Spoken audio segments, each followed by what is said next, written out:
সুপ্রিয় শিক্ষার্থীরা, আশা করছি তোমরা সবাই ভালো আছো। আগামীকাল রোজ মঙ্গলবার থেকে তোমাদের বিশ্ববিদ্যালয় সহ সকল শিক্ষা প্রতিষ্ঠান খুলে দেওয়া হয়েছে। তোমাদের আমি স্ক্রল শিরোনামটি একটু পড়িয়ে শোনাচ্ছি। আজ রাত 12টা হতে আগামীকাল মঙ্গলবার ভোর 6টা পর্যন্ত কারফিউ বলবৎ থাকবে।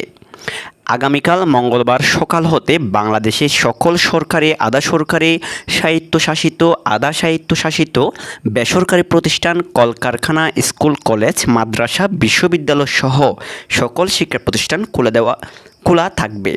আইএসপিআর অর্থাৎ তোমরা বুঝতে পেরেছো, আগামীকাল মঙ্গলবার থেকে তোমাদের স্কুল খুলে দেওয়া হয়েছে। তোমরা সবাই স্কুলে চলে যাবে এবং তোমাদের যারা ষান্মাসিক পরীক্ষার জন্য ষষ্ঠ থেকে নবম শ্রেণীতে যারা উত্তীর্ণ রয়েছ, তোমরা যে ষান্মাসিক পরীক্ষা দিচ্ছ, তোমাদের পরীক্ষার নতুনভাবে কি রুটিন ঘোষণা করবে কি না অনেকে আমার থেকে জানতে চেয়েছো।